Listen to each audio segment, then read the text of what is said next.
Modeling challenging automotive railroad operations. Why do I say challenging? Well, for one thing, an automotive factory is quite a large building, and you may not have room for it on your layout.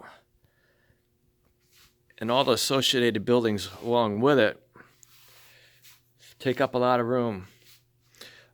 This is the Walther's automotive plant kit that comes with the ramps and just the trailers. They didn't have the trucks, and rather than buying the older ones, the older Walther's trucks, I got these. I think these are Athearn, and I made them work. I did a little bit of I don't know, cutting or manipulating, but anyway, they look pretty good. So I have my trucks, I have my ramps, I have my factory here, and then the parts that come in here with box cars, and then they also have a stamping plant, and the coil cars would come into here, and then they'd cut the pieces of metal, stamp them, and then there'd be a conveyor that would go from this building to the other building. So that's basically the whole factory there. And then you'd want to have some place to take your cars. And this right here is my port facility where my intermodal comes down. And I have grain that was going to do some export of grain. And then there's some dead end sidings here, just haven't done it yet. But I didn't leave any room here for a ramp because I need the room, got too much stuff. So you'd have your ramps here, and you could pretend like, have a little parking lot, and you pretend like the ships that come up along here. So anyway, that's where I would take them. Or you go from one yard to another, but that's kind of boring. And then, I got a train set up coming from my lower yard, service track at my lower, and I don't know what's going to happen. I've got nearly 100 auto carriers. Not quite 100, close to it. I never actually counted all of them. Well, I already know what happened. Pause. All right, this is a large train. It's easy to take it downhill. If you haven't seen my other videos, I don't use the helix. I actually have 3 decks, but most of the trains go to the upper and lower main deck, and there's a Montana Rail Link branch line. So I use helpers down here. That's my helper station there to get my trains up to the upper deck.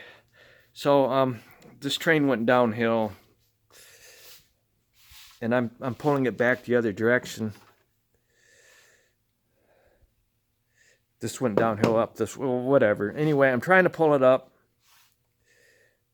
And it's a large train. I'm not sure what's going to happen here.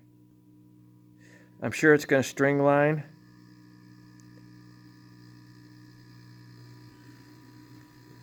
By the amount of time it takes me to get moving tells me. And you know what? I just ran track cleaning car in these locos, and the wheels are all got goo gone on them. So let me pause again. If you've ever gone to a large club layout and they have a consist of locos and all the headlights are on, the reason why they do that is because sometimes you think a locomotive is actually powered up in a consist, and it may not be. Like right there. See, I got one that I lost. So let me pause. All right, I cleared that up. And this is what I call cheating. To have a loco here for that time period, it matches the other locos, and I'm gonna put it in here to save time, and I'm gonna add it to the consist. So I'm gonna pause again. All right, sorry about that. I thought I was all set. So I just want to demonstrate what happens with a. Boy, that made all the difference in the world there. Look at, you can't really see, but all the way over there, I've got auto racks moving. And what's going to happen when I get to my curve here, because this transition from my lower to my upper. I get a little bit incline here. I go around and I get a little more incline there. And then this is all level. And then I'll hit this curve here and it will incline continuously until it reaches all the way over to here. This is where I level off. So it's quite a bit of distance. That's why I don't use too many helpers, but if I needed a helper, I'd get it from my locomotive yard, maintenance facility, whatever, down there. It's a lower yard. So let me, while I'm waiting for this train, let me explain to you what I did. I'm waiting for it to string line here. See, the cars are tipping. These are the Walthers auto carriers, and I got one off already. So let me stop.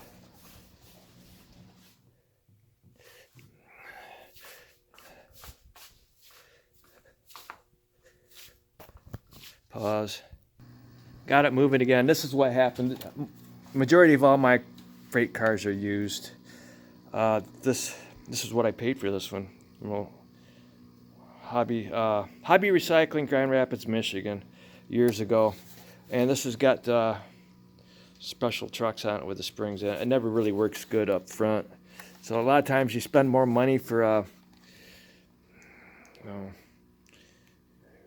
more prototypical stuff, and it ends up working not as well. So anyway, what I was getting at, I modified my auto carriers just to doubles. I didn't do too many of the triples. I don't think I did any triples. These are double racks. I took out the metal. I took a Dremel, one of those bits that gouges. It's kind of like a roto zip bit, and I couldn't get this part. I don't have any of the other part. But anyway, I Dremeled out the other side with a Dremel, routed out, whatever. I put in some lead, and that lead, I take a 2x4 or something, put it on a table saw, and I cut a groove that matches what I'm going to have to put the lead, and then I heat up lead and I pour it into that groove, and I end up with some long pieces of lead that would fit into this. So anyway, you really can't see it, but there's lead on that spine. Okay, and then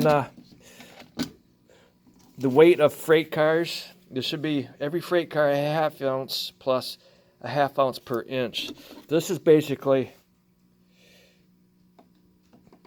12.5 inches. We'll say 12. 12 times 0.5 is 6, and add the other ounce is 7. So this is my scale. It's not on.